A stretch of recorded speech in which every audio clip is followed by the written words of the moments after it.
noite a todos.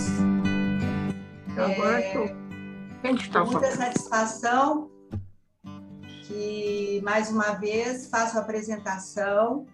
Hoje é a nossa quarta live do projeto Nikkei Sem Fronteiras. Quero agradecer aqui aos amigos presentes, aos parentes, aqui também registrando a nossa equipe, doutora Consuelo Yatsuda Moromizata Yoshida, doutora Sandra Kemi Shimada Kishi, doutora Ana Maria Radio Shoa e doutor Francisco Tupi. Também registrando a presença dos nossos conselheiros, professor doutor Kokei Uehara, desembargador professor doutor Kazuo Watanabe, doutora Harumi Arashiko Goya e a empresária Ângela Tomiko Hirata. Também não poderia deixar de registrar aqui a presença da equipe técnica, uma equipe de 2, né, que é o nosso suporte do antes, durante e do depois, que é o Bene Francis e o Paulo César, a quem nós agradecemos imensamente por toda a dedicação, responsabilidade com que vocês nos auxiliam para que a gente leve adiante esse projeto. Iniciando essa quarta live, também tenho a honra de anunciar a participação de 2 ilustres convidados. A senhora Lídia Keiko Yamashita, ela é presidente da Comissão de Administração do Museu Histórico da Imigração Japonesa no Brasil. Ela tratará sobre a importância do museu, os registros, o acervo e os seus eventos.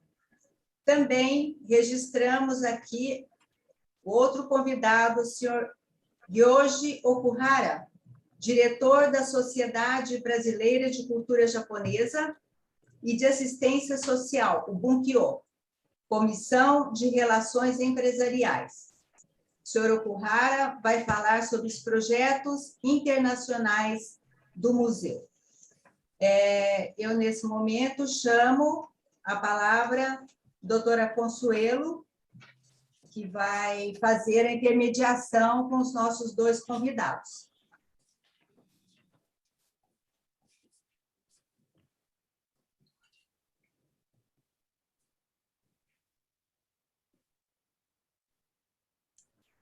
Consuelo, abre o microfone.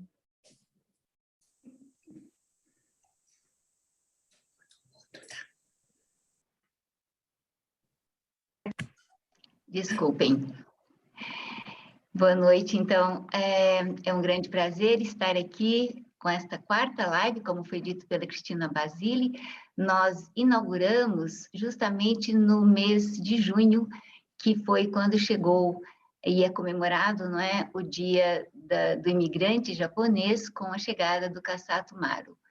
E nós, na época, imaginamos fazer a cada 2 meses uma live e contamos com todo o subsídio dado, né, pelos nossos consultores, que nos dão as ideias, os temas, e a ideia foi progredindo. Nós estamos aqui na nossa quarta live e sempre relembrando aspectos importantes da cultura japonesa e também, como foi muito bem lembrado pelos 2 professores, Kokei Uehara e Kazuo Watanabe, não podemos deixar de reconhecer como a cultura brasileira, a brasilidade, este jeito de ser brasileiro, também influenciou muito os imigrantes japoneses. Isto é uma troca, então, de culturas. E este mix, que a gente chama de multiculturalismo, né?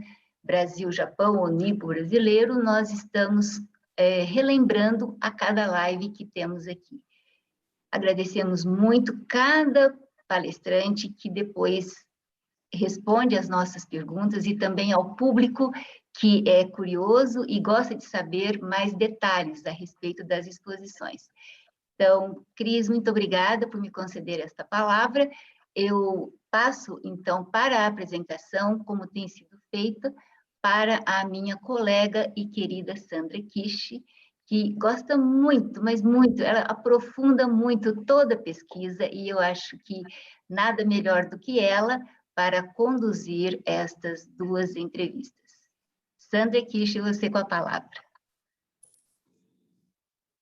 Muitíssimo obrigada, doutora Consuelo Yoshida, nossa digníssima ícone deste grupo de multiculturalismo que tanto nos inspira, se inspira, na verdade, no passado, no presente, no futuro, e hoje nós estamos honrados e felizes com as participações do Dr. Gyoji Okuhara e da doutora Lídia Yamashita, né, cujas apresentações serão feitas logo mais. Gostaria de saudar aqui, especialmente, os nossos estimados conselheiros desse grupo, nas pessoas do professor Kazuo Watanabe, Kokei Uehara, professor Kokei, Ângela Hirata e também a nossa querida Harumi Goya.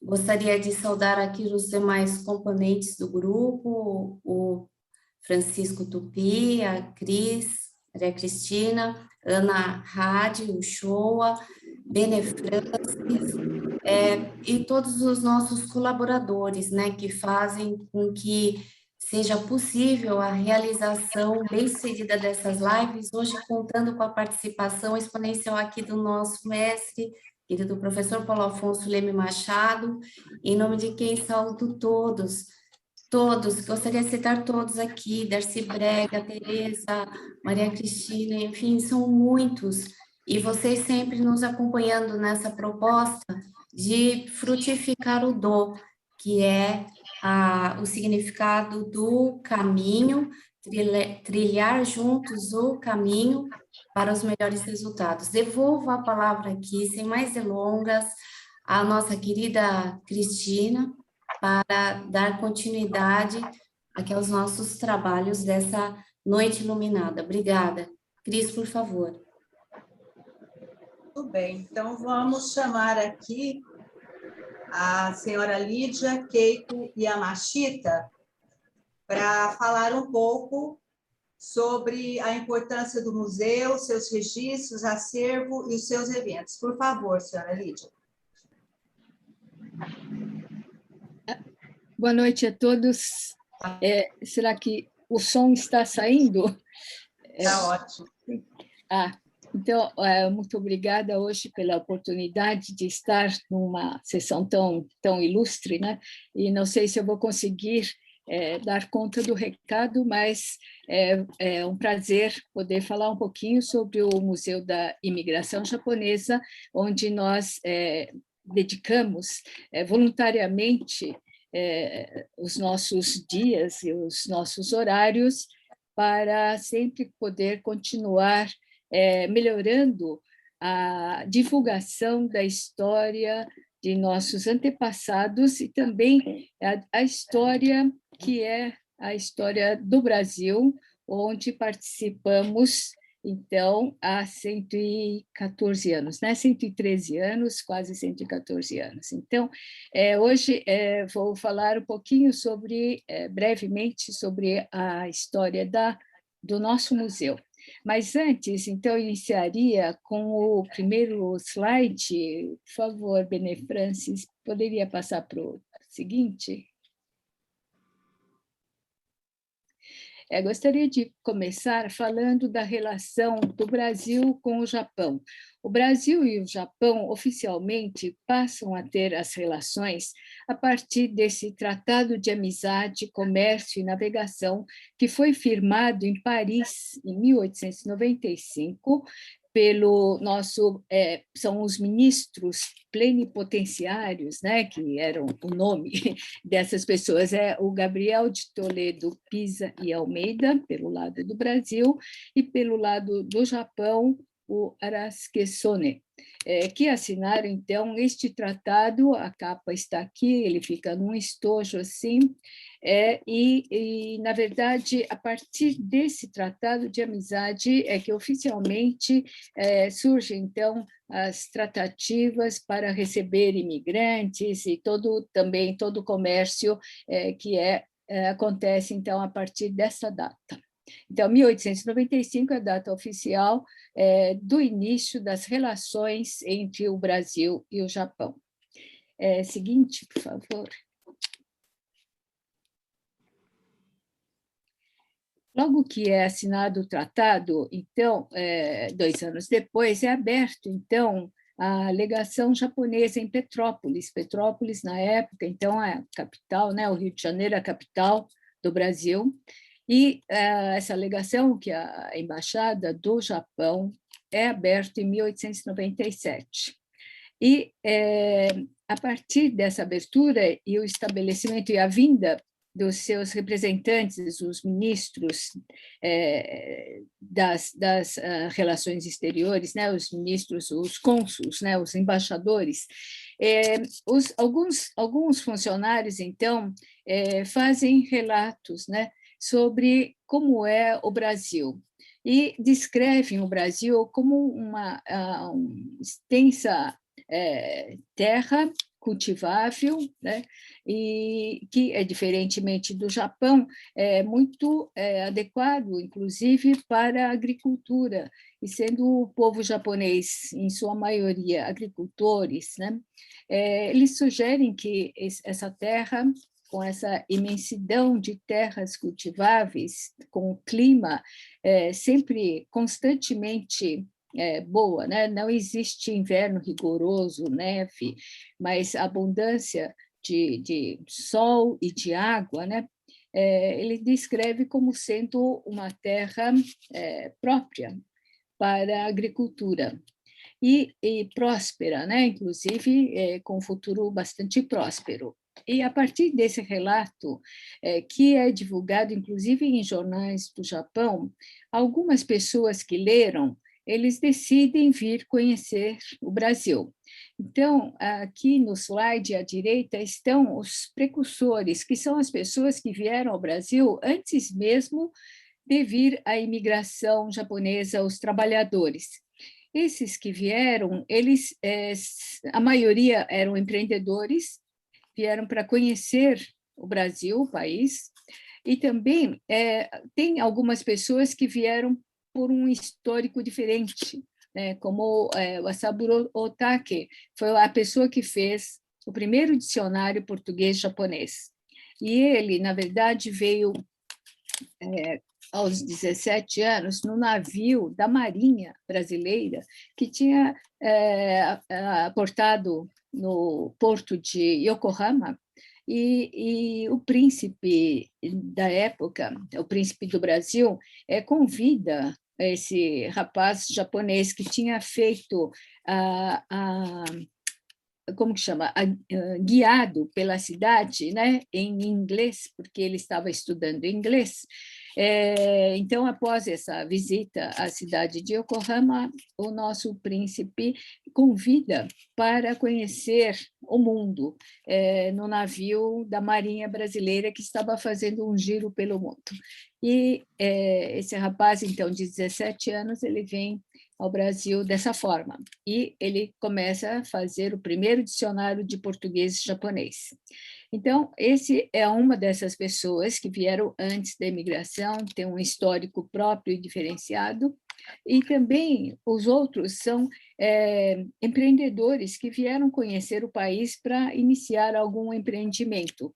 E, então, inclusive, tem uma loja, um department store do Japão, ainda existe há 150 anos, Fujisaki. A Casa Fujisaki abre em 1906, se eu não me engano, em São Paulo, uma loja de produtos japoneses, que diz que foi um grande sucesso, acabou o estoque em poucos dias, né?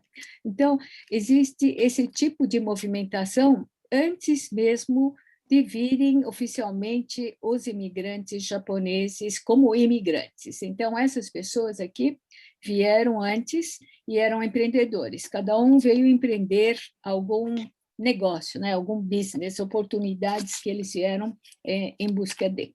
Então, cada um tem um histórico diferente, mas eram pessoas, então, que posteriormente também tiveram atuação em negócios, fizeram grandes fazendas, ou tem gente que teve grandes indústrias, salinas, construções, né? Cada um foi empreendendo em sua área. Dentre eles está aqui o Ryo Mizuno, e ele é o segundo da direita para a esquerda na primeira fileira de cima. Ryo Mizuno também era um empreendedor que decidiu iniciar, então, a emigração japonesa, né? Envio de japoneses para trabalharem no Brasil. E, para isso, ele veio, então, em 1906, fazer uma investigação, né? Conhecer a área, né, onde ele atuaria. Então, ele vem sozinho, inicialmente. Na realidade, no navio, ele conhece o outro que está ao lado dele, que ele convida, então, para vir junto ao Brasil. Esse outro, ele estava indo, na verdade, para o Chile, e esse Ryo Mizuno, então, convida para vir ao Brasil conhecer, junto com ele, o Brasil. E ele, então, inicia o processo de emigração. Ele cria uma empresa de emigração japonesa e assina um contrato com o Ministério da Fazenda não, da Agricultura do Brasil, e então fazem um contrato de envio de 1.000 imigrantes no ano, para trabalharem nas fazendas de café. Isso porque a fazenda de café, nessa época, café era o maior produto de exportação do Brasil e estava precisando de mão de obra para a sua lavoura. Seguinte, por favor.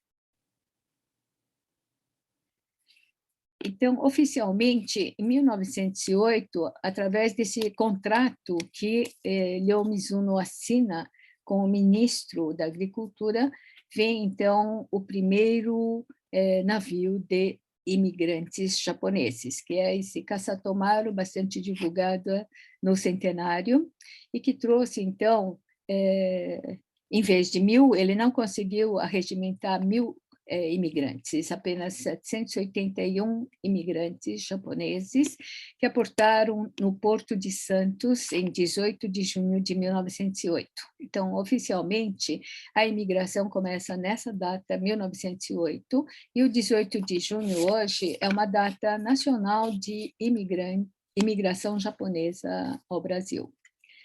Seguinte, por favor.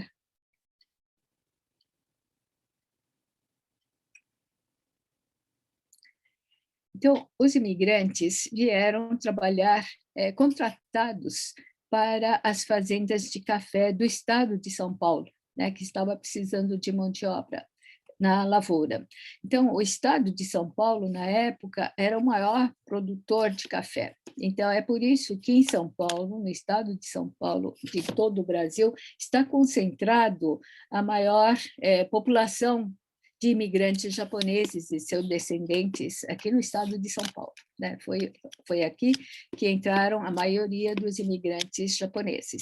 Posteriormente, eles vão mudando de estado, vão procurando novas terras e novas oportunidades. Existiu imigração, inclusive, no norte do Brasil, Amazonas, Pará, e posteriormente, depois da guerra, no sul do Brasil também, mas concentradamente foi no estado de São Paulo que vieram os imigrantes japoneses. Seguinte, por favor.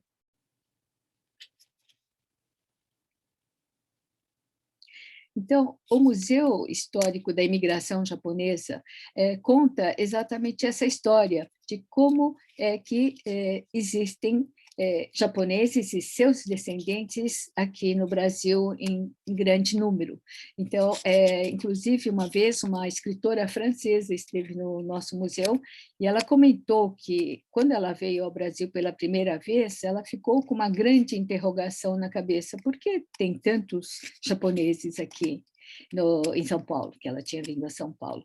E ela disse que o museu deu a resposta para ela, né? Foi a resposta, ela encontrou a resposta à sua dúvida visitando o museu e lendo, então, as legendas que estavam lá.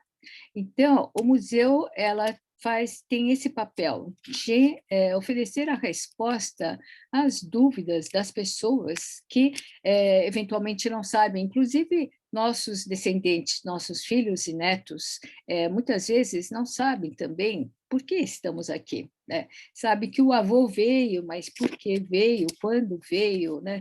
Muitas vezes não é muito claro isso, não é muito contado também. Então, o museu, ele serve para essa função de preservar essa história, né, dos imigrantes japoneses e também divulgar para todos que tiverem curiosidade, né? Inclusive a maioria que visita o nosso museu são brasileiros, né?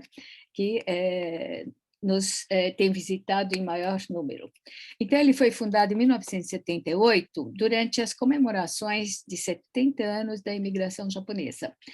Passados 70 anos, a primeira geração de imigrantes já estava envelhecendo, muitos falecendo, e vendo que estava já passando a geração seguinte, os primeiros imigrantes, então, sentem a necessidade de deixar registrado a história aqui para ser contado para toda a geração futura. Então, nessa época, era o presidente Ernesto Geisel, do Brasil, ele está ali, ele que inaugurou o nosso museu, junto com, à época, príncipe Akihito e a princesa Michiko, que hoje são os imperadores eméritos do Japão. Ele esteve por 3 vezes aqui no Brasil e, em especial, ao nosso museu, ele tem dado especial atenção, todos os anos ele tem nos dado uma atenção especial, com mensagens, né? E então, nós temos esse museu aqui e contamos, então, todo o processo pelo que passaram os imigrantes japoneses. Seguinte, por favor.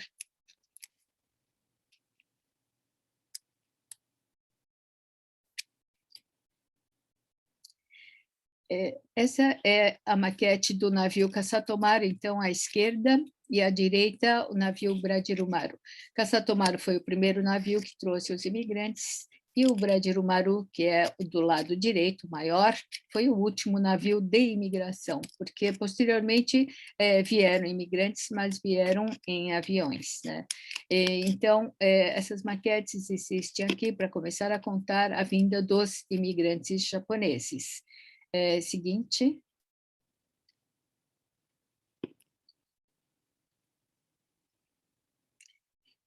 Eles vieram, em sua maioria, trabalhar nas fazendas de café, mas após o contrato encerrado, né, que o contrato era de uns 2 anos, e não conseguindo voltar ao Japão, porque o que receberam não era suficiente para retornar com a família toda ao Japão. Isso porque houve queda no preço do café na Bolsa Mundial, e o que eles recebiam não era suficiente para a família inteira voltar ao Japão. Então, encerrado o contrato, eles constroem esse tipo de cabana e começam a vida de agricultores independentes. Seguinte, por favor.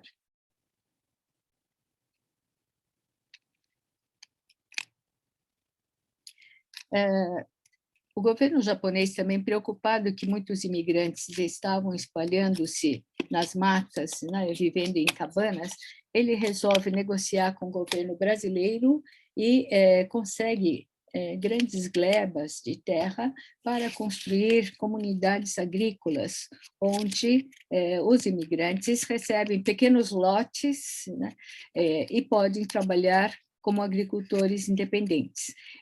Só que nessas glebas, então, formando colônias, eles tinham, então, uma primeira escola japonesa, um ambulatório simples, mas ambulatório, e também um centro cívico, onde eles podiam realizar alguns eventos do tipo casamento, missa, algum festejo, e também todas as atividades esportivas e culturais para preservar a cultura japonesa e também para o fortalecimento físico, né, das crianças também. Então, tinham atividades de esportes coletivos, né, como o atletismo, o judô. Essas atividades eram transmitidas nesses centros cívicos. Seguinte, por favor.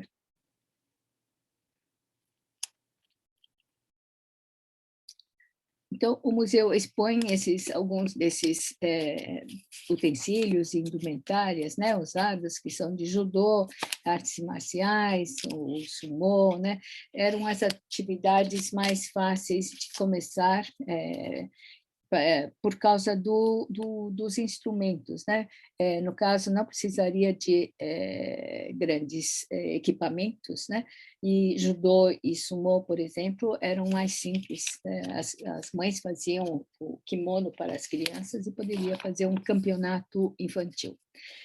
Kendo, que é uma arte marcial que precisa daquela indumentária, ele já era menos praticado, mas muitos tinham trazido. Quem praticava no Japão tinha trazido e começaram a acontecer, então, esses torneios intercomunidades.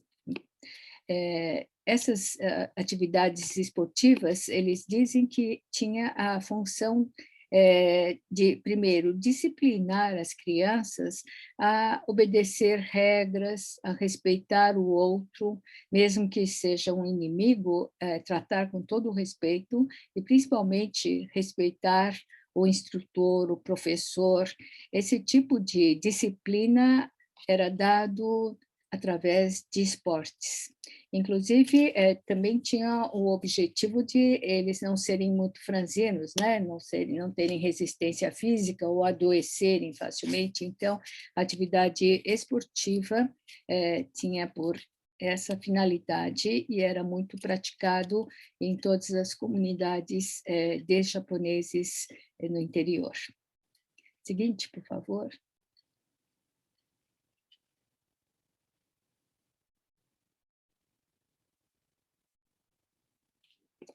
O museu, então, conta a história desde a chegada até depois passando a guerra e atualmente estamos indo para outra etapa, mas em 2018, quando comemoramos 40 anos de museu com a instalação que estava desde o começo, fizemos uma primeira modernização e esta sala foi introduzida para contar quem eram os japoneses, de onde vieram. Então, existe aqui muitas peças que são do Japão mesmo e que aqui no Brasil, logicamente, eles não usaram, mas eram guardados pelas famílias como um tesouro familiar. Então, existem essas, chama-se kakejiko, são essas letras e gravuras que enfeitavam as salas no Japão, né, são rolos importantes para a família. E também essa armadura de samurai, né? Uma família que descendia de samurais e que guardou, porque é da família, mas não tendo mais herdeiros, eles decidiram doar ao museu para contar a história da família deles. Inclusive, existe esse katana, que é a espada de samurai, também é dessa mesma família e que preservou ao longo de todos esses anos. Seguinte, por favor.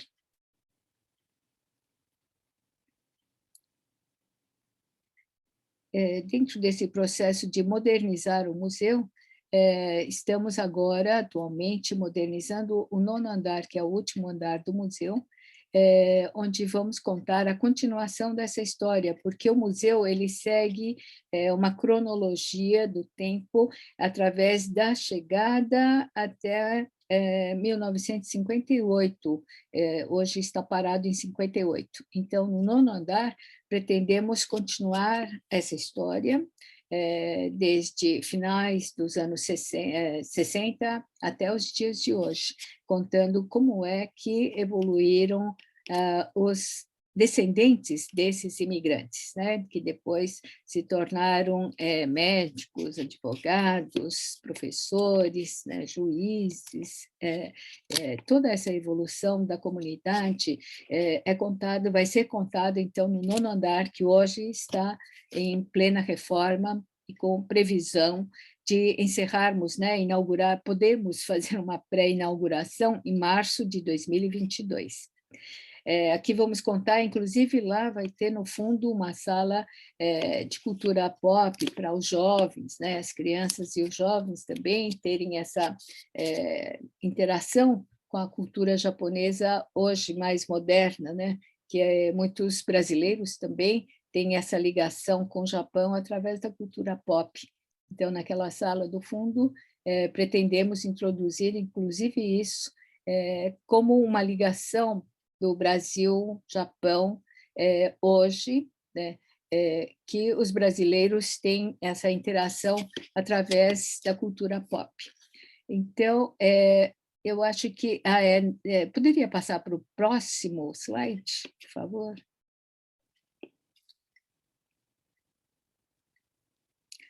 Introduzimos também um conjunto que chama Museu Vivo. Isso porque quem concebeu esse nosso museu foi o professor Tadao Umezawa, que foi o maior antropólogo do Japão e o primeiro diretor do Museu de Etnologia do Japão, Museu Nacional de Etnologia do Japão. Ele veio para fazer a concepção desse museu quando foi fundado, foi convidado pela comunidade japonesa, e ele disse 2 pontos fundamentais para um museu, que o museu não pode ser apenas um local onde ficam expostos objetos antigos, né?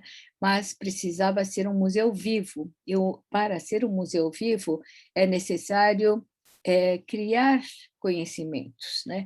Produzir conhecimentos e ser educativo.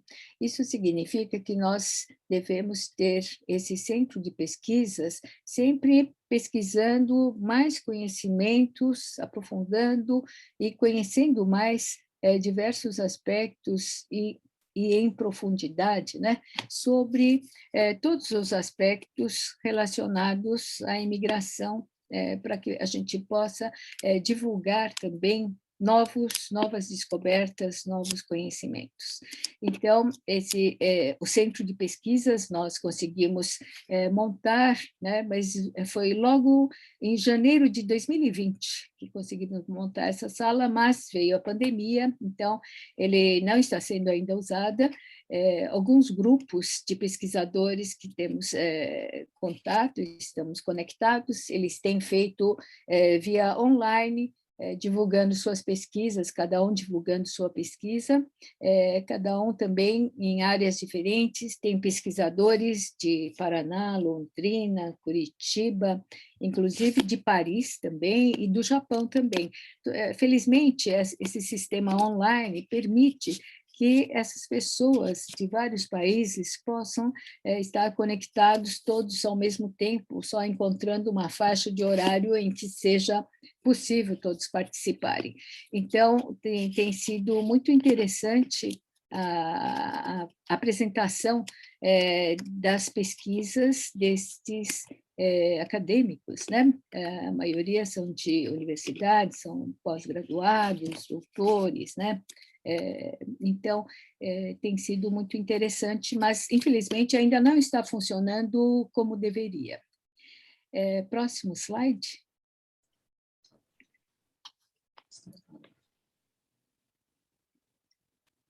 Dentro desse Museu Vivo, foi criado também mais uma sala que chama Sala professor Hiroshi Saito, que foi também quem fundou o nosso museu, foi professor da USP, e ele demos essa homenagem a essa sala, o nome dele. Essa sala é uma sala educativa, nós chamamos uma sala educativa, onde as pessoas podem praticar algumas partes, algumas atividades da cultura japonesa, ou também, aqui temos à esquerda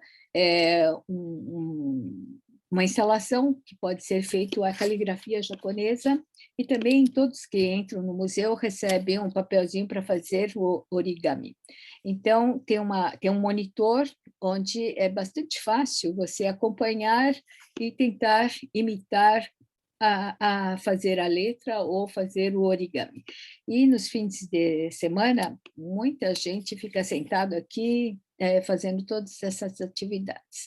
Mas, além disso, essa sala ela é possível de ser desmontada e colocado, então, existe uma possibilidade de fazer um palco, um mini palco, e colocar 50 cadeiras ali para fazer seminários, apresentações, dá para assistir, tem um telão grande, é possível assistir filmes, né? Filmes poderia ser filme comentado, enfim, apresentação de resultados de pesquisas. Essa sala, então, nós, inclusive, usamos para locação, né? E tivemos já uma empresa que fez uma atividade nesse espaço, então, esse é uma das salas que são usadas para diversas utilidades. Seguinte, por favor. Eu acho que, sobre o museu, eu acho que é mais ou menos isso, né? E eu fico à disposição para eventuais perguntas, se tiverem. Senhora Lídia, realmente foi linda a sua apresentação, nada mais do que suscitar em nós, aí, para quem não conhece, né, o museu, o desejo, a vontade realmente de conhecê-lo, né? É maravilhoso tudo que você apresentou, nós temos certeza que tem muito mais coisas, mas infelizmente o tempo nosso não nos permite, mas já foi assim uma pequena amostra de tudo que o museu tem para nos mostrar. A gente vai chamar na sequência o nosso novo convidado, após a fala dos dois, aí a gente abre para pergunta, tá bom? Então, por gentileza, o senhor Gioji Okuhara,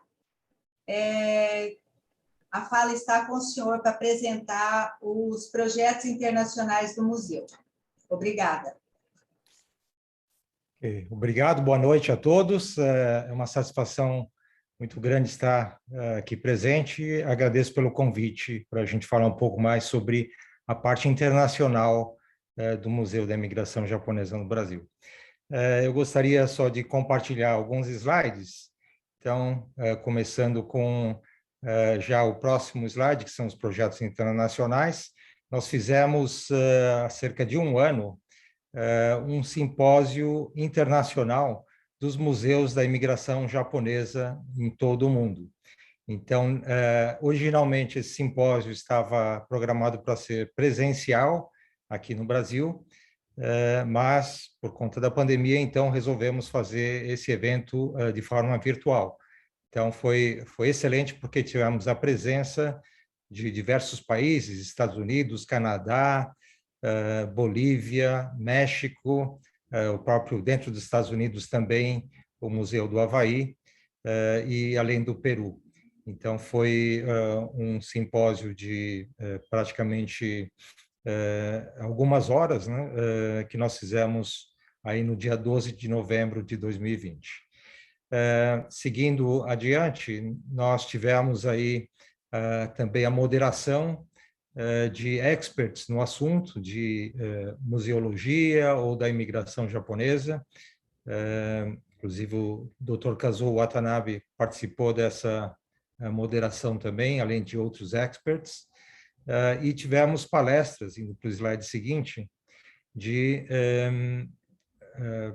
representantes de cada museu internacional. Então, tivemos do Canadá, como eu comentei, do Japão, do próprio Japão, a dona Lídia Yamashita representando o Brasil, e representantes de outros países que estão aqui na tela. Então, foi um evento realmente bastante internacional no seu escopo, e o objetivo principal foi discutir o papel e a importância dos valores da imigração japonesa em todo o mundo, através dos museus de imigração. Então, esse foi o principal objetivo de ter esse simpósio, que foi realmente inédito e pioneiro.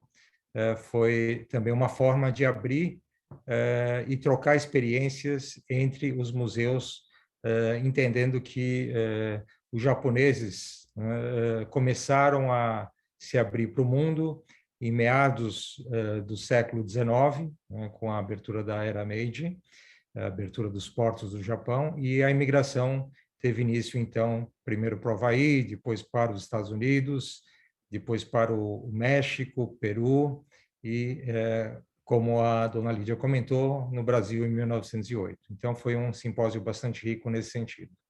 Indo para o próximo slide, um segundo projeto que nós também estamos realizando, até como parte dessa abertura do museu para os parceiros internacionais, é uma parceria com a Universidade de Vitória, do Canadá.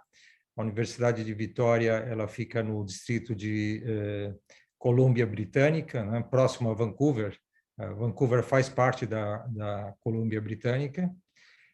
E nós estamos desenvolvendo um projeto com a Universidade de Vitória, um projeto global de 5 anos, começa em 2022, com algumas discussões, e a Universidade de Vitória está, então, capitaneando esse projeto e buscando também uma verba governamental da província de Colômbia Britânica.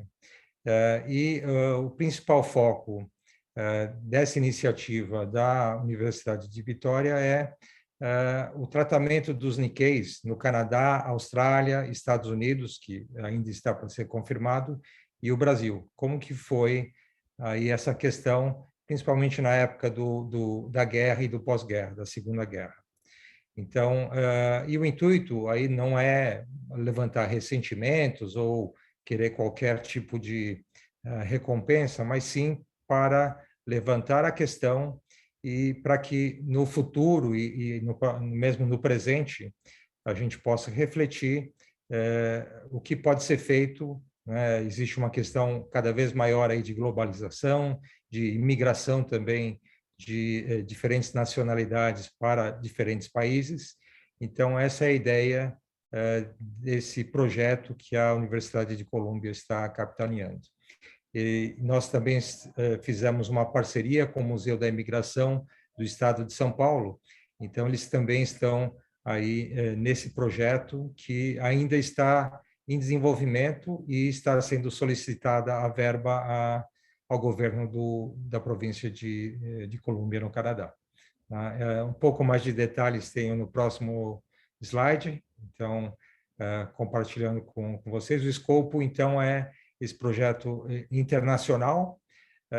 Nós iremos participar, né, se o projeto for aprovado pelo Distrito de Colômbia, no Canadá, de um fórum para determinar o conteúdo, a curadoria e, eventualmente, utilização de espaços para exibição global, né, ou internacional, também no museu aqui de São Paulo, no Museu da Imigração, de História Japonesa no Brasil, e também o próprio Museu também da Imigração, que fica ali no bairro do Brás.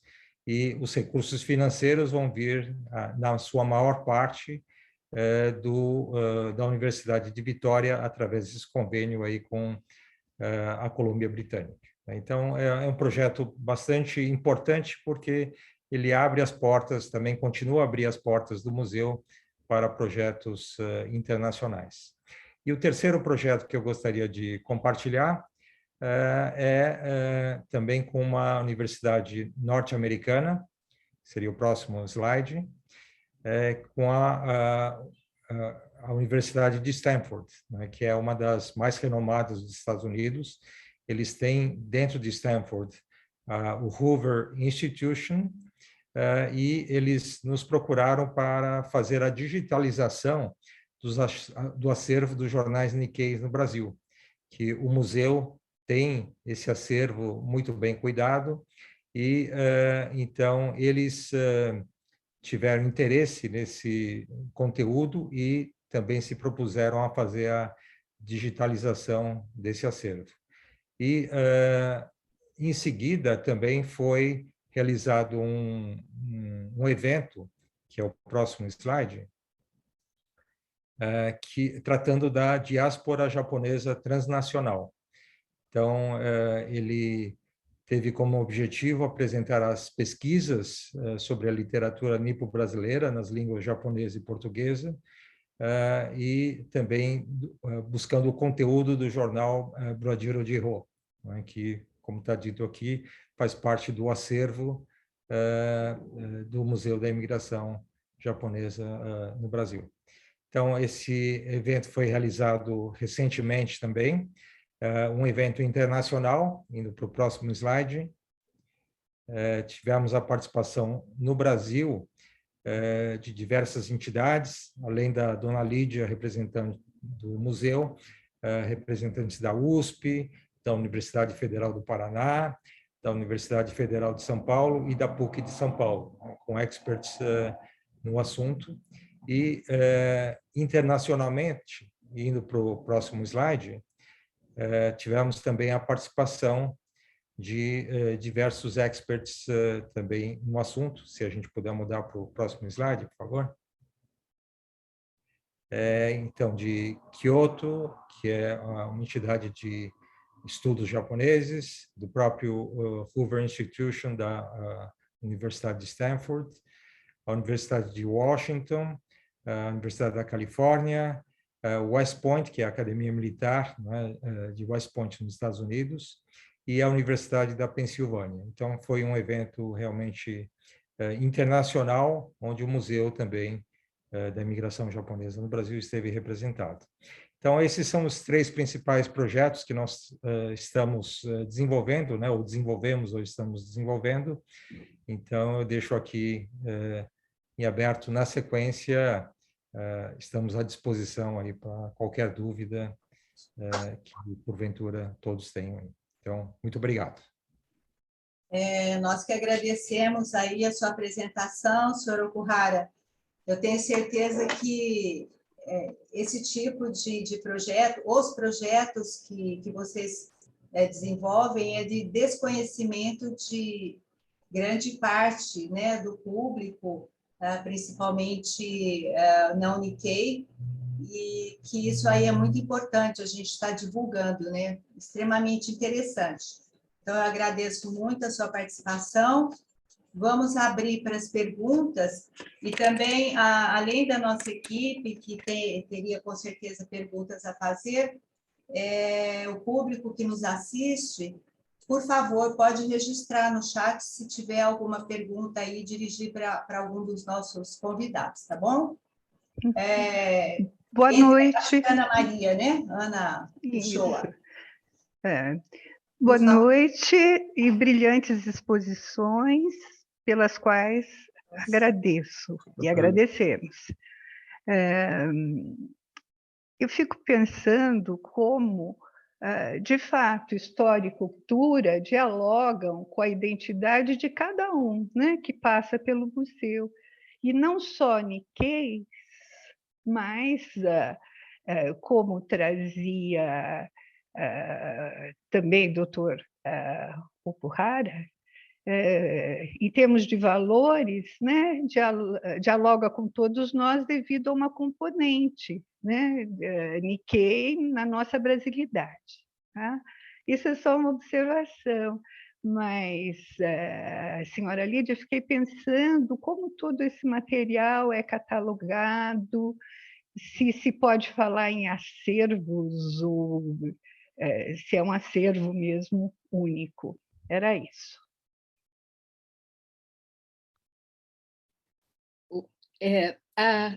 Muito obrigada, né, pela pergunta, pela consideração. Na verdade, deixa eu só clicar aqui. Então, em termos de acervo, nós temos, na verdade, então, mais de 97 mil itens, né, e é considerado o maior museu em matéria de acervo, né, maior do mundo até. Nós temos o maior acervo de peças, documentos, jornais, então, desde antes da guerra, todos os jornais publicados em língua japonesa, aqui no Brasil, só isso já constitui um vasto material para os que vão fazer pesquisas acadêmicas, né? E tem fotos, vídeos, indumentária, né? Que são kimonos, mesmo kimono, nós temos 400 kimonos, né? São várias peças, e também obras de arte. Tivemos muitos artistas nipo-brasileiros, então temos obras deles também, bastante, um acervo bem grande, bem interessante, e é considerado, então, através de todos esses documentos, né, como um museu bastante completo e interessante para fazer pesquisas, porque existem contratos, existem diários de pessoas que foram imigrantes e que anotavam as coisas. Então, na verdade, para a pesquisa, é um material interessante. Só que a catalogação, como você estava perguntando, ela seguiu uma norma de catalogação da Biblioteca da Dieta Nacional do Japão, e está sendo dessa forma, só que ainda ela não é digitalizada totalmente. Então, o acesso é muito difícil. Primeiro, porque a maioria dos documentos em japonês estão em língua japonesa, né? Só isso já é uma grande barreira, mesmo nossa geração, nós filhos de imigrantes, muitos não conseguem ler, então o acesso ao acervo ainda é um tema difícil e que futuramente há de ser resolvido. Nós estamos nesse processo de digitalizar todo o acervo e disponibilizar, inclusive estamos contratando uma empresa para criar plataformas de acesso, pelo menos ao conteúdo, a listagem do conteúdo, o que tem, eventualmente fotos e objetos as pessoas podem acessar. Então, é isso que nós estamos criando atualmente. Realmente, como a doutora Ana Hadi disse, nós também encaramos o nosso museu, a história dos imigrantes japoneses, como uma parte da história do Brasil, né? Afinal de contas, a imigração japonesa participa da história do Brasil, que tem 521 anos, nós participamos com 114 anos, então, mais de um quinto da história, nós estamos juntos participando na construção deste país. E foi assim também que o professor Tadao Umesao, né, colocou, como nós somos partícipes da construção de um novo mundo. Estamos todos trabalhando para isso. E direcionamos realmente, como disse a doutora Consuelo, né, como uma multiculturalidade importante que o Brasil tem. Somos um país de diversos povos que vivem harmonicamente, né? E conhecer o outro é importante para saber das diferenças. Puxa, eles são diferentes assim, né? Modo de vida, o modo de escrita, enfim. Então, essa riqueza é que faz do Brasil também um país muito rico e exemplo, né? Eu acho que para muitos países, porque aqui a multiculturalidade é total e integral, né? Mesmo em religiões, né? Todos convivem em harmonia e pacificamente, né? Então, agradeço a sua pergunta e desculpe, estou alongando aqui na resposta. Satisfeitíssima com as considerações. Obrigada, doutora. Obrigada. Nós vamos com a Ângela aí com uma pergunta, mas tentando entrar no momento, então a gente passa para a Consuelo, para a doutora Consuelo, então logo a Ângela consiga entrar, ela interage conosco, tá bom assim? Por favor. Consuelo? Eu nunca lembro de desativar o som, ativar o som. Eu estou muito satisfeita mesmo com esse aprendizado que tivemos com as duas exposições. Eu não conhecia estes projetos internacionais tão relevantes, e muito menos, né, que nós dispomos do maior acervo que existe. Estas propostas, inclusive, de digitalizar todos os jornais, é porque reconhecem a relevância, não é? Então, é impressionante o que vocês conseguiram, um trabalho hercúleo, e eu gostaria de saber um pouco sobre a sustentabilidade, porque é um vetor transversal, todo mundo se fala nisso, né? Eu trabalho nesta área de sustentabilidade, eu tinha muita curiosidade de saber, professor Lídia. Doutora Consuelo, obrigada, né, pelo convite até de estar aqui, muito obrigada a oportunidade. Realmente a sustentabilidade é o ponto crucial do nosso museu, né? Nosso museu é sustentado, na verdade, é mantido pelo Bunkyo, que é a Sociedade Brasileira de Cultura Japonesa e de Assistência Social. Ele mantém esse museu há 43 anos. E, na verdade, só ingressos, né, que são ingressos a preços populares, né, diria, R$16 e R$8 a meia entrada, enfim, isso não sustenta um museu, né? Se bem que, depois que nós fizemos essa modernização, temos tido um aumento muito grande. E, apesar da pandemia, realmente, nos fins de semana, chega a ficar assim, um aglomerado de pessoas. Então, estamos bastante felizes, né, com o andamento, mas a sustentabilidade são os ingressos e, eventualmente, algumas locações, então, de salas que nós temos, né, que são usados eventualmente por alguma empresa para fazer alguma apresentação de algum produto seu, ou treinamento de equipe, ou lançamento de livros, né? As pessoas fazem esse tipo de locação do nosso espaço. Então, realmente a sustentabilidade é o ponto X, nós temos que pensar mais a sério. Temos amigos do museu, mas ainda não está assim muito divulgado, né? Precisamos ativar esse Amigos do Museu mais intensamente. E agora, no 9º andar, também vamos ter a lojinha do museu, que eu espero a gente poder colocar alguns produtos de lembrança, né? Alguns com logo, talvez, do museu, enfim, e uma pequena cafeteria também que está sendo já planejado para ser construído, quer dizer, já está em obras, né? A cafeteria do museu. Pequenininho, mas alguma coisa que talvez funcione como assim, clube de café, de produtores de café descendentes. Soubemos que tem quase 900 produtores de café descendentes de japoneses, né? Eu não sabia disso, é muito assustador. Então, interessante ter, por exemplo, um clube onde as pessoas possam participar e comprar também produtos, talvez, né? Esses são os pontos. Esse ano nós tivemos a sorte de ter o PRONAC, Lei Rouanet, aprovado, está até final deste mês, faltando alguns dias já para fechar, e que conseguimos, então, apoio de grandes empresas para executar essa reforma. Então, o 9º andar está sendo feito com esse PRONAC, Lei Rouanet, e o apoio de grandes empresas nesse processo. Então, estamos nesse pé, agradeço, né? Qualquer ideia que você tiver, puder nos dar também, será super, super bem-vinda e agradecemos muito. Obrigada. Quanta coisa por fazer e quantas oportunidades, parabéns. Quando o projeto é bom, as coisas fluem. Parabéns, parabéns. Obrigada. Muito obrigada. Francisco Tupi, tem alguma pergunta para fazer? Sim, eu tenho uma pergunta para o Gyodi sobre... Ele apresentou o evento, as bandeiras, os países, né? E logo veio uma dúvida, né? Quais as semelhanças e diferenças da imigração japonesa entre os diversos países? Obrigado, Francisco.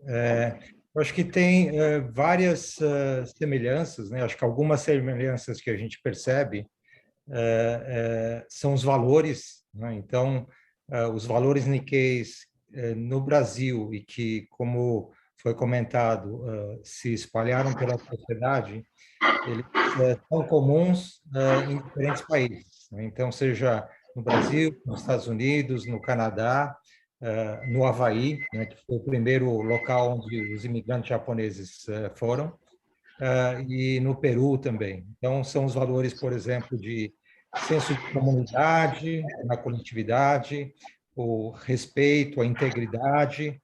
Então, se a gente conversa com um Nikkei no Brasil, ou nos Estados Unidos, ou no Havaí, a gente percebe que existem esse tipo de valores, né? A importância da educação também, né? O aprendizado. Eu acho que também é importante notar que os imigrantes foram primeiro para os Estados Unidos, né, para a América do Norte, no Havaí.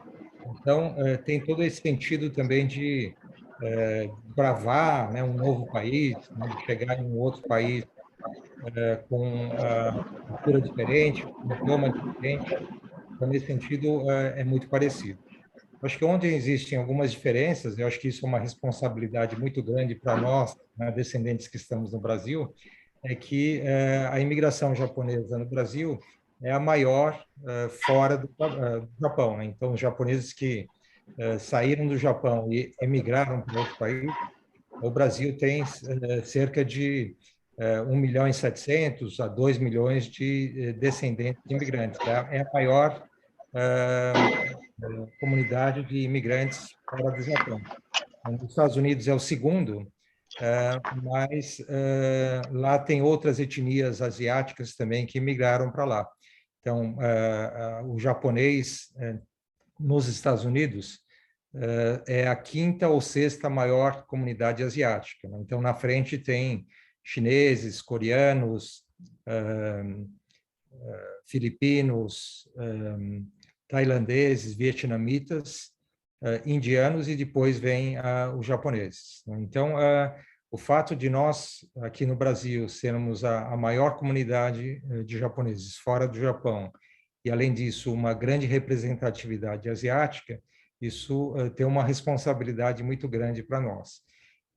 Mas eu acho que é muito interessante essa troca de experiências entre os países, né? Eu acho que a gente perceber que muito do que acontece lá fora também tem relação com o que acontece aqui com nós, Nikkeis, no Brasil. Então, é bastante interessante. Então, agradeço aí pela pergunta. Eu acho que é um assunto bastante interessante que a gente pode até discutir por mais tempo. Tá? Obrigado pela pergunta.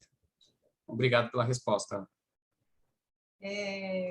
Harumi está aí na sala, né? Estou. Boa noite, gente. Boa noite. Lídia e Jorge, parabéns pelo trabalho que vocês estão realizando no museu. Está bem diferente do museu que acompanhei muitos visitantes ilustres. Está muito bonita e muito bem cuidado. E esse relacionamento com o exterior também é uma atividade nova, muito importante, né? E projetar o nosso Museu de Imigração Japonesa no mundo todo. Parabéns.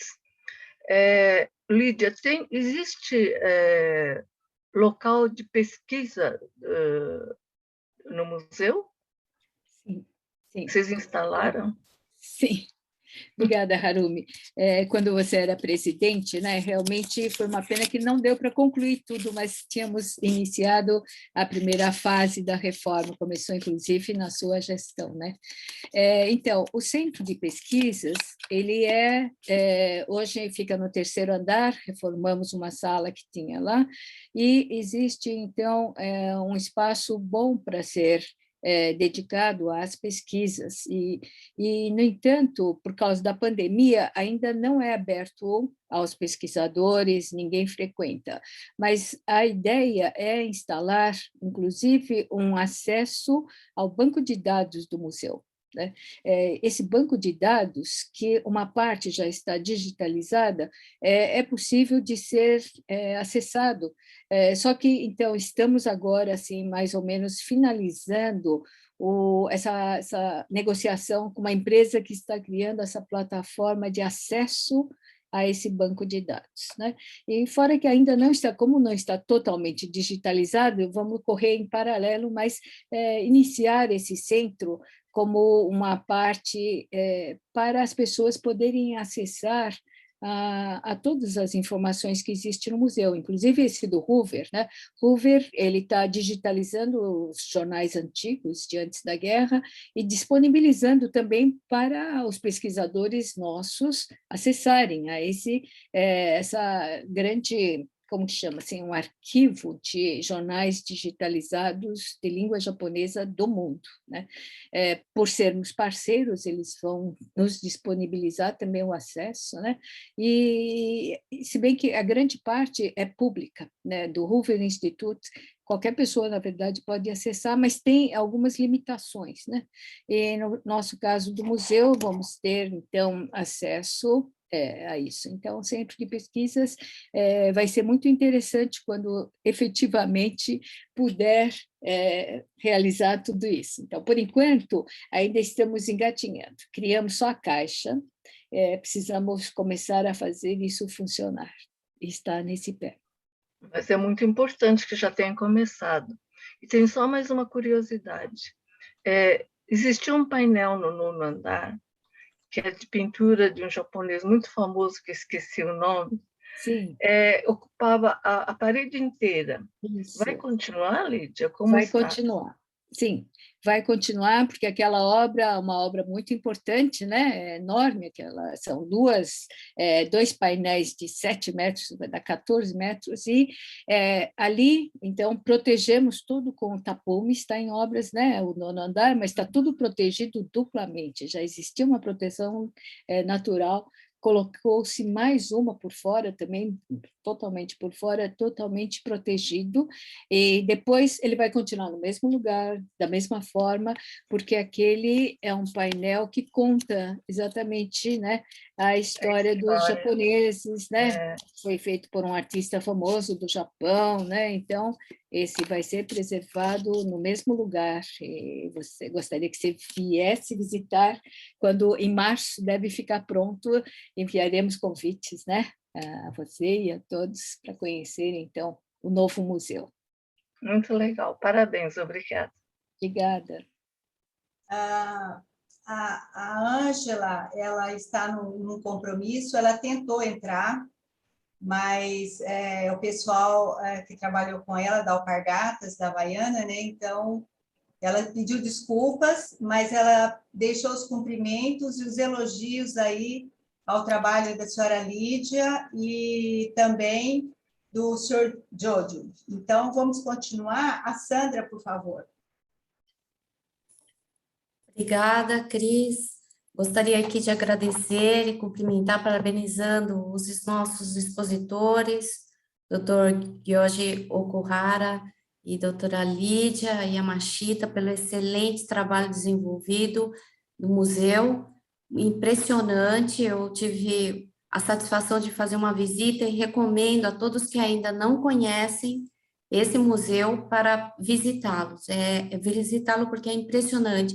E, nesse sentido, eu gostaria de saber sobre a museologia, um aspecto da museologia e da própria patrimonialização dos bens culturais enquanto museu, como é feita a preservação do acervo, doutora Lídia, um acervo tão rico. Esse acervo realmente tem uma dificuldade de ser muito variado. Então, por exemplo, a climatização de cada ambiente, onde estão guardados cada peça, elas são diferenciadas em salas, cada item fica numa sala diferente. Por exemplo, existe a hemeroteca, onde estão guardados todos os jornais, né? A hemeroteca, em particular, tem um fator interessante, que ele foi construído, então, 43 anos atrás, existe desde o começo, e ele é todo forrado de madeira. né? E não tem nenhum sistema de ar-condicionado, nada disso. Bom, primeiro que antigamente não existia isso. E, no entanto, ele está bem conservado. Todos esses jornais de antes da guerra, eles estão em uma conservação muito boa, tanto é que, numa das reformas, ao invés de tirarmos todo esse madeiramento que existe, ele é totalmente, o forro, as paredes, o piso, é todo de madeira. Isso parece que dá uma climatização ideal, estável, e todos os jornais que são tão antigos, e o jornal é uma peça que deteriora muito facilmente o papel, antigamente nem era bom para impressão, né?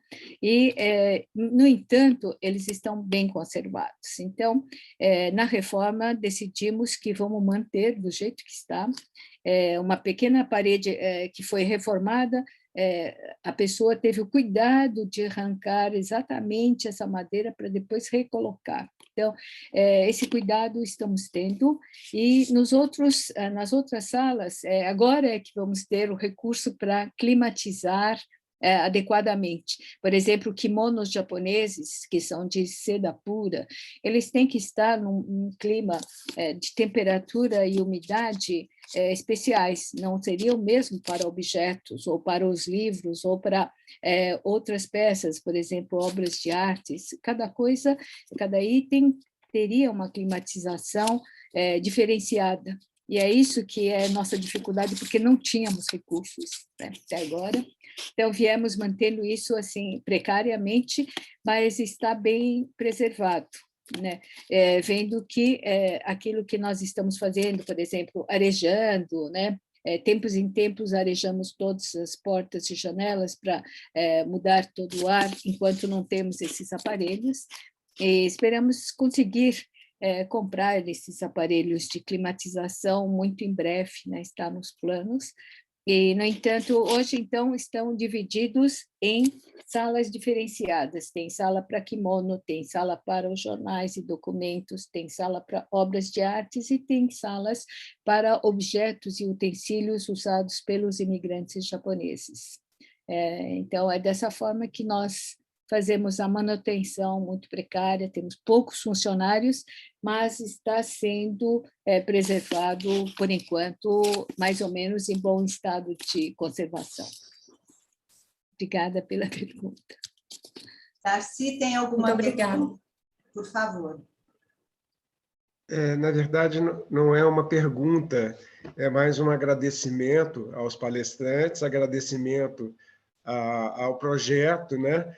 Que eu tenho, cada dia que eu participo, eu fico mais emocionado, porque eu morei durante pelo menos 33 anos num bairro em São Paulo, ali perto da Saúde, Mirandópolis, e até escrevi no chat que um dos maiores prazeres era fazer compra aos sábados, num hortifruti, e eu me sentia no Japão. Então, o Japão passou a fazer parte da minha vida, não só na questão é a própria vida, minha própria vida com os descendentes, né, japoneses, no trabalho.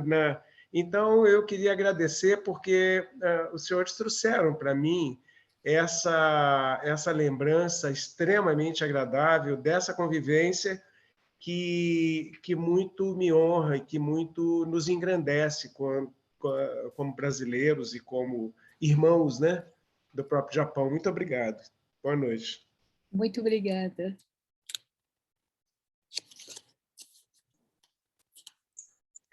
Obrigada, Darcy. Esse seu sentimento aí nos honra muito, né? É isso que engrandece essa união dos povos, né? Então, muito bom isso. Na verdade, assim, a nossa live, além do tema principal, nós também trazemos algumas variedades, algumas dicas antes de terminá-la, né? E isso aí para deixar mais dinâmica, mais interessante e para atender também outro tipo de público. Eu vou chamar para dar a primeira dica da noite ao professor Francisco Tupi. Ele vai falar sobre usando o lúdico e a tecnologia para preservar memórias. Professor, por gentileza, ele vai compartilhar uma tela aí para vocês. Boa noite, obrigado pela apresentação, obrigado pela palestra de hoje, dona Lídia. A doutora Consuelo, quando idealizou o projeto e fez a pauta, ela pediu para eu comentar sobre um projeto da Unesco. Óbvio que antes de eu fazer aquilo que eu vou mostrar para vocês, eu tive uma aula com a dona Lídia para saber o que ela achava, né? Nós conversamos muito, ela foi muito gentil e educada no carro, né? Tinha acabado a luz. Mas o fato é o seguinte, há 2, 3 anos, a Unesco me procurou para coordenar mundialmente um projeto chamado History Blocks, que ele começou no Oriente Médio para combater o terrorismo ideológico, os monumentos destruídos. E eu vou compartilhar aqui minha tela, vou pedir licença para vocês, mas eu fiquei pensando o que eu iria mostrar, né? Eu acredito que vocês já estão vendo a minha tela. Então, o que eu iria mostrar para vocês e qual seria a sinergia disso com o Museu de Imigração Japonesa, né? Então, só para contextualizar, a Unesco, no site dela, ela tem patrimônios históricos que atendem critério do mundo inteiro. O Japão tem 24 monumentos catalogados, né? Mas, e eu parto do pressuposto, a minha área é jogos, quando eu digo isso, as pessoas dão risada, quando eu digo que é sério, elas me olham de lado.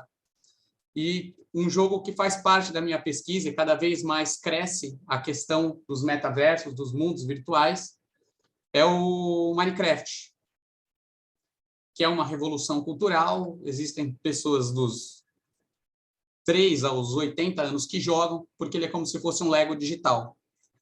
Então, a ideia aqui foi buscar representar o tema da live e dentro desse projeto que a Unesco fez, que hoje ele está em mais de 100 países, inclusive em escolas do Japão, tendo os professores treinados por mim e tudo mais. Então, a princípio, né, a ideia, a poética aqui foi fazer a vila, né? Igual tem no museu a Vila dos Imigrantes, mas a gente sabe que tem uma questão de imaginário muito rica. Então, foi feita a modelagem 3D de itens, ó, bloco por bloco. Então, o jogo ele é relativamente simples. Com um botão, eu ponho um bloco, com outro botão, eu tiro o bloco. E com essa lógica, para a gente falar, para a gente conversar, né, existe uma relação que eu me oponho a ela, na qual a tecnologia se opõe à tradição. E eu sempre parto do pressuposto que a tecnologia é uma forma de poder resgatar a tradição. Então, isso aqui foi feito modelagem, cada uma dessas construções tem aproximadamente 50 mil a quase 1 milhão de blocos. Então, aqui a gente tem um tsuru, pensando aqui na katana e o suporte dela. Então, dessa forma, quando a gente trabalha um projeto como esse com as crianças, com os adolescentes, a quantidade de questões interdisciplinares relacionadas à produção, à história, à proporção, né? Essa aqui é uma arma clássica de Okinawa, o pessoal do Kubudo, do Karatê treina, chamado Sai. E aí a ideia foi fazer coisas tanto tradicionais quanto coisas mais recentes. Então, esse aqui é o quadro do Hokusai, a onda de Kanegawa. Aqui foi feito um kabuto de samurai, sempre bloco a bloco, né? O Buda de Kyoto. E aí envolveu estudo de material, proporção, 2 raposas, um jardim japonês de areia, um tori. Quando a gente fala da cultura japonesa, da economia criativa, não dá para não ficar sem citar os mangás, os animes. Esse personagem aqui, com certeza, se quem não conhece, tem alguém da família que conhece, né? O Naruto Uzumaki.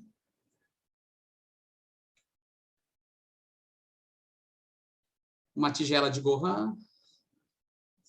e o castelo que eu mostrei, o castelo de Himeji, em Kyoto.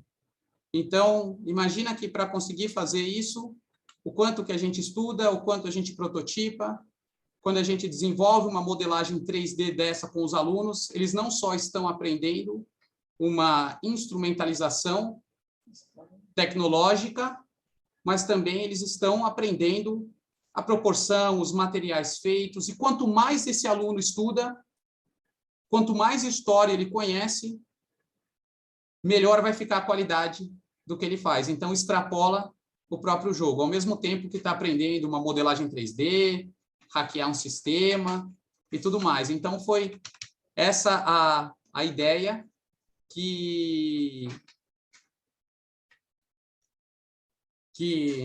foi realizado, né? Então, esse aqui foi um projeto da Unesco, do mesmo modo que foi feito o MAN, na cidade de São Paulo, o Museu dos Biomas Brasileiros, né?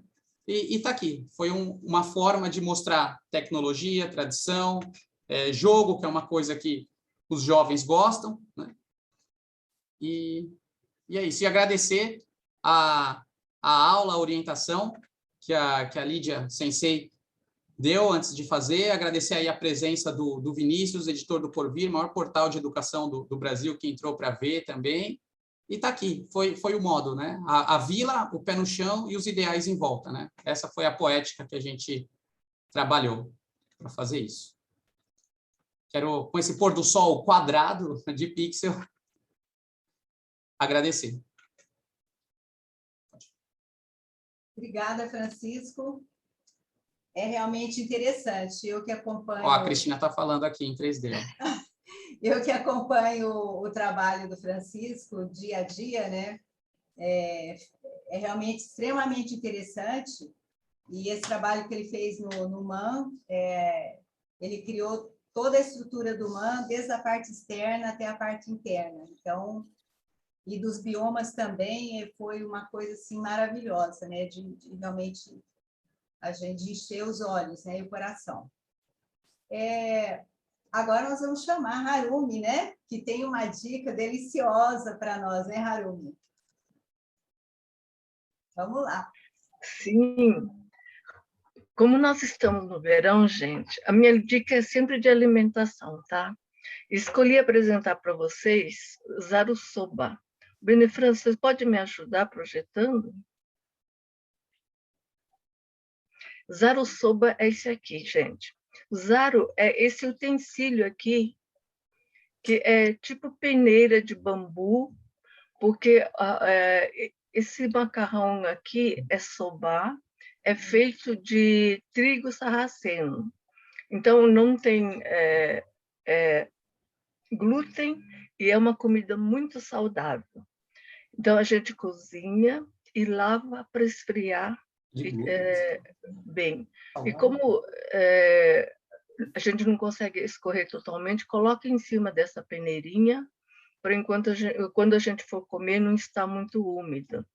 E esse aqui, a gente pega esse soba e coloca nesse molho aqui. Esse molho é feito à base de shoyu, mirin, outros ingredientes. Eu não sei se Benefranço vai colocar junto, mas tem a forma de fazer esse molho também.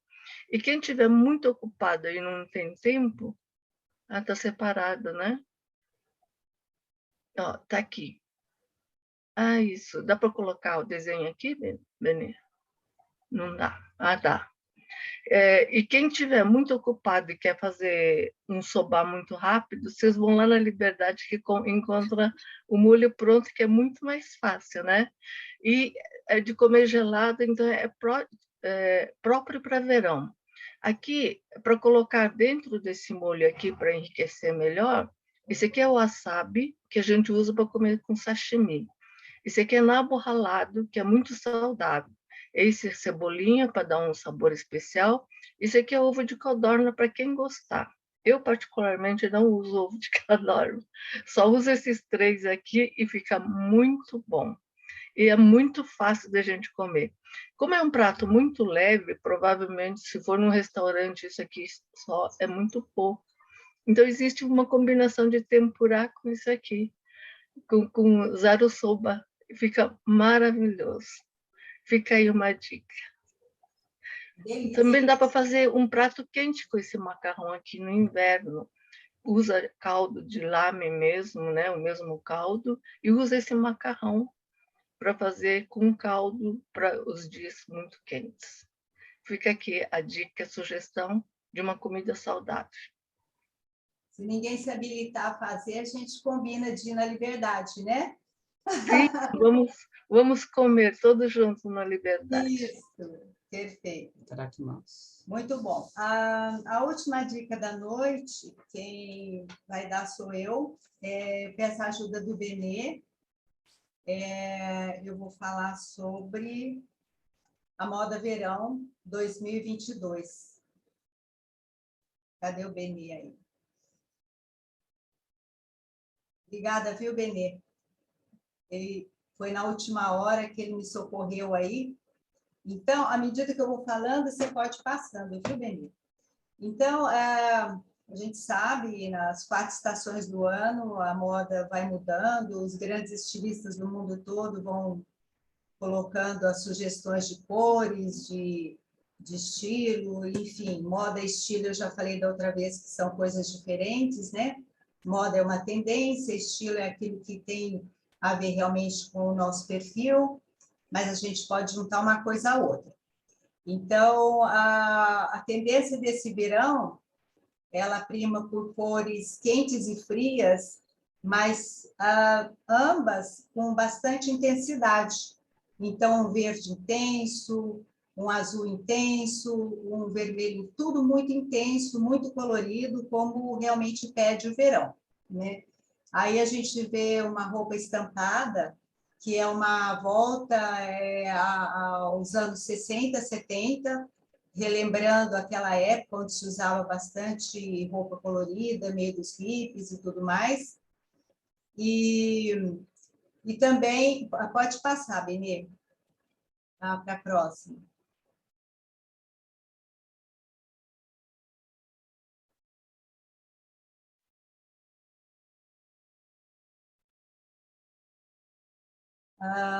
Acho que tem alguma coisa, alguma dificuldade. Pode passar mais uma. As roupas primam nesse verão por serem roupas bastante confortáveis, amplas, elas tendem a ser o estilo midi, né, mais abaixo do joelho, e entrando aí com tecidos de linho, seda, algodão, todas com bastante amplitude. E a gente tem também uma cartela de cores, eu não sei se conseguiu fazer, Benê, se tiver aí, pode colocar, por favor. Olha que interessante a cartela de cores, às vezes a gente tem um pouco de medo de misturar e fica naquele tom sur tom. Mas a gente vê que, por exemplo, um verde combina com amarelo, com laranja, com vermelho, né? O azul com toda essa gama de mistura, e isso aí fica bastante interessante, nos sugerindo que a gente pode ousar bastante com as nossas roupas agora no verão, sobrepondo uma roupa na outra, sem medo de errar, né? Passa outro slide, Benê, que tem, olha aí, um laranja com um rosa choque, né? O rosa choque, acho que até o nome é outro, porque eles mudam todo ano as cores, né?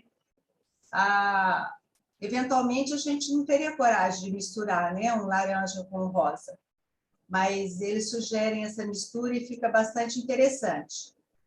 Vamos ver uma outra aqui. Olha que interessante, lilás com rosa, verde e amarelo com rosa, o verde, azul e o lilás, enfim, está aí para a gente não ter medo de fazer essas combinações.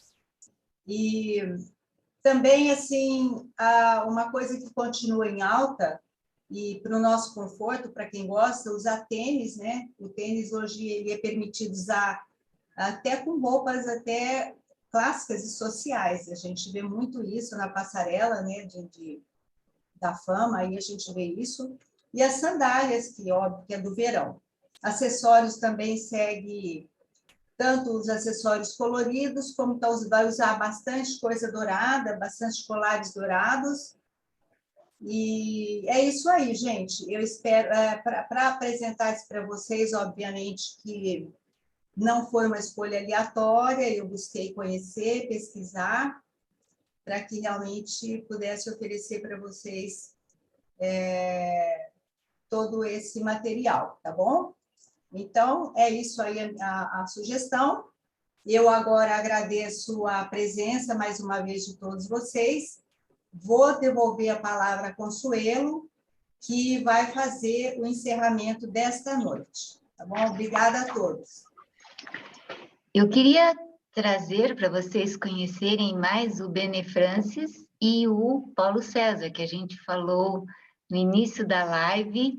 Bene, você pode falar o que você prepara para nós, o que você faz no Ministério Público Federal. Olha, um é servidor do Ministério Público Federal e o outro do Tribunal Regional Federal. E estão aqui também, doutora Lídia, voluntariamente.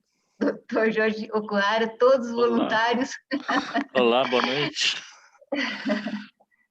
Boa noite, tudo bem? Eu sou Bene Francis, eu estou como chefe do Núcleo de Desenvolvimento de Sistemas do Ministério Público Federal, né, na terceira região. Trabalho com a doutora Sandra, né, nós fazemos parte do projeto Conexão Água, né, no qual eu venho contribuindo bastante nos últimos anos e tenho participado aqui também no Ninguém Sem Fronteiras e toda edição eu acabo aprendendo mais. Muito grato. Se você pudesse mostrar o suru que você fez, né, para o Conexão Água. Eu tenho aqui em cima, só me... E também o Paulo César já pode também se... olha só, e aí, veja só, como ele gosta da cultura japonesa. Aqui esse também. É o símbolo. Isso tudo aparece, gente, no projeto Água Boa para Beber, não é? Água Boa de Beber. Água Boa de Beber. E o Paulo César, está por aí, Paulo? Paulo César. Sim, estou aqui. Boa noite para todos. Eu também quero parabenizar pela palestra de hoje. Achei a exposição sobre o museu super interessante, eu não tinha conhecimento. E também quero agradecer a doutora Consuelo pelo convite, né? Para mim é uma honra poder contribuir com um pouco de conhecimento, né, sobre design gráfico, poder contribuir aí com o grupo Nikkei Sem Fronteiras. E sempre que tiver a próxima live, eu vou estar aqui. Eu não pude participar das últimas, mas hoje foi um banho de conhecimento. Parabéns para todos e obrigado. Olha, quem não sabe, ele prepara os cards, que são muito elogiados. Ele tem um bom gosto incrível e ele faz numa rapidez, numa agilidade, dá gosto. Muito obrigada, então. Doutora, só mais uma coisa, se me permite. Me interessou bastante o tema da digitalização, porque, acho que para quem não sabe, eu trabalho no Tribunal Regional Federal, né, como a doutora disse, na área de digitalização de processos também. Então, um dia, se tiver oportunidade, eu gostaria de conhecer mais de perto esse projeto de digitalização do acervo do museu. O PC, ele tem teve um andar inteirinho, assim, com uma equipe enorme, mas, assim, é mega digitalização, quando o acervo do tribunal foi digitalizado de uma vez só. Então, ele tem uma capacidade de gerenciamento admirável. Estes são os bastidores dos nossos queridos colegas que nos ajudam tanto, né? Todos muito competentes. E agradeço muito a presença de todos, principalmente os nossos dois expositores, o tema escolhido, que foi sugestão, e deixamos para o final do ano, porque é um tema extremamente importante, né? Os nossos assessores, consultores e deste nosso grupo, o Dr. Kokei Uehara e Dr. Kazuo Watanabe, estão aqui nos ouvindo, mas, sinceramente, professores, vocês são os nossos guias, iluminam os nossos passos aqui. Eu, Sandra, não somos muito conhecedoras, né, dessas tradições e buscamos. Cada vez que eles escolhem um tema, nós saímos correndo para pesquisar. e as indicações deles também. Graças a Deus também contamos com a Harumi. A Harumi conhece muitas pessoas, né? E a Ângela, então, quer dizer, estamos com um time muito completo e pretendemos continuar com essas nossas lives. Desejamos, então, a todos vocês que nos ajudaram. A Ana, ela é física, vocês acreditam?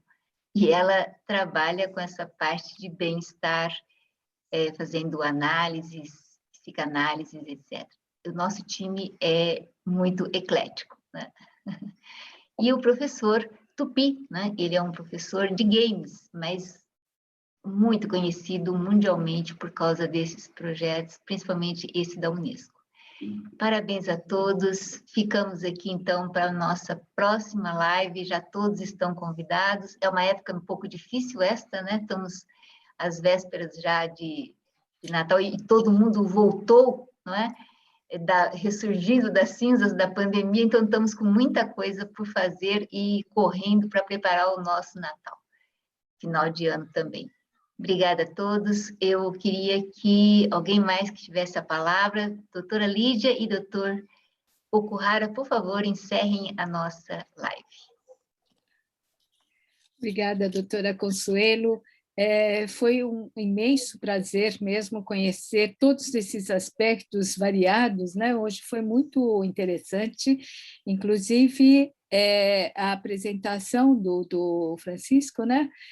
Foi muito interessante porque a pessoa que está projetando lá o nono andar, a reforma, onde vai contar então sobre a cultura atual, ele ficou muito interessado, ele quer já conversar com o Francisco, gostaria de conhecer o projeto dele, então, quem sabe, né, vamos poder pensar em alguma coisa lá no museu também.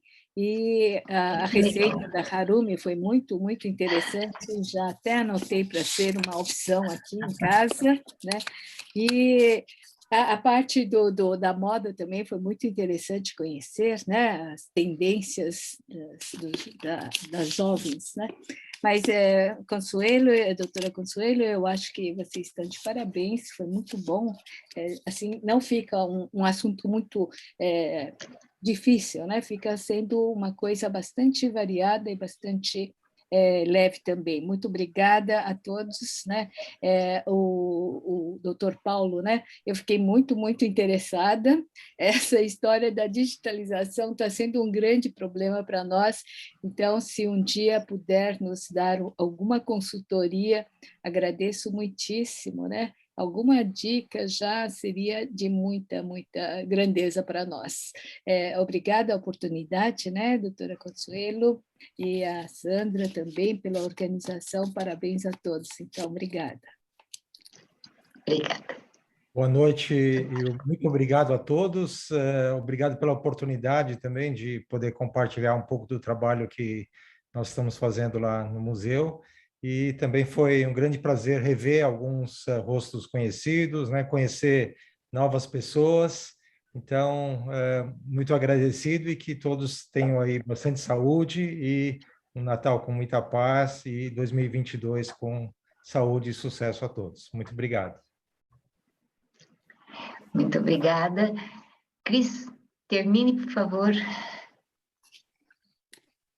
Então, mais uma vez, dizer da honra que tanto eu como o nosso grupo tem de apresentar esse projeto, como todos já sabem, a gente sempre fala, foi uma ideia da doutora Consuelo, e temos levado avante com a ajuda, como ela bem colocou também, do Benefrances, do PC, dos nossos conselheiros, e os nossos convidados que sempre nos honram com temas extremamente interessantes e que enriquecem bastante culturalmente, né, a nossa vida. Então, mais uma vez, muito obrigada. Também quero Sabe quem está aqui, Cris? Quem? Uma grande amiga nossa, um momentinho só, é a doutora Satiko, está aqui firme, olha aqui ainda. Ah, é? Olha, Doutora Satiko Imamura. Que delícia. Que honra! Ela Mãe da foi Marta. para o A Japão mãe da Marta, né? para trazer, doutora Marta Imamura, ela foi para o Japão para trazer acupuntura para o Hospital das Clínicas. A Ela Marta introduziu que a foi? acupuntura. Nossa, A mãe, Que a doutora bacana. Satiko, Muito ela foi para o Japão para trazer a acupuntura. Então, a gente tem É aqui um grupo extremamente rico que assistiu a nossa live, né, dessa noite. Vários elogios a gente está recebendo aqui. Agradeço imensamente a participação de todos e, com certeza, os nossos palestrantes aí supriram todas as perguntas e dúvidas e tudo mais que, eventualmente, alguém tenha tido, né? E agora só nos resta, assim, planejar o ano que vem essa volta ao museu, porque a gente não conseguiu, muitos não conseguiram estar no dia lá com vocês. Então, boa Eu só noite. registro também, viu, Cris, antes de você encerrar, só mais umas duas presenças muito queridas, professor Paulo Afonso Leme Machado, né, já registrado pela Sandra, que também ficou aqui conosco, Marilda Birolini. Gente, quantas pessoas queridas que permaneceram, estão aqui conosco. Darcy, você já está aqui conosco desde outras lives também, hein? O Darcy não perde. Boa noite, gente. Muito obrigada. Obrigada pela presença de todos. Obrigada, boa noite. Obrigada Até uma a todos próxima vocês. oportunidade. Tchau, tchau, obrigado. boa noite. Tchau, Desejo a Denise. todos Obrigada, viu? Obrigada. Boa noite. um Feliz Obrigado. Natal Boa para noite, todos. pessoal. Eu quero Feliz agradecer Natal. também aqui os meus primos que estão participando, o Paulo e Paulo ajudou o professor tanto. Paulo Afonso Paulo. Leme Machado, um grande amigo que também foi conselheiro do Conselho de Patrimônio Cultural. Então, é uma audiência altamente qualificada que nós tivemos aqui hoje, com muita satisfação, prazer ter esse valor agregado de todos vocês aqui nessa incrível sinergia. Obrigada. Parabéns, Cris, pela moderação. Obrigada, E Sandra. um abraço para a Ana Rádio, enfim, todos os amigos que nos acompanham. Olha, eu quero mandar um beijo especial para a Izinha, minha prima querida, que não perde uma live. Obrigada, viu, Maria Tereza, pelo carinho, tá? E também a doutora Rosa Nakazone. Então, muito obrigada Também está aí, pela né? participação. Mandar um beijo para minha mãe, fã número 1 do Cadu. Vale tudo agora, final de festa. Obrigada, Cris. Gente, muito obrigada. Boa Bye, bye. noite, até a próxima. Obrigada, Boa noite, Patrícia, boa de noite. ter vindo. Sei lá. Obrigada. Boa tchau. noite a Doutor todos. Boa Coquei, noite. doutor Cazu, muito obrigada pela Obrigada. audiência. Boa noite, mentores. Obrigado. Obrigada.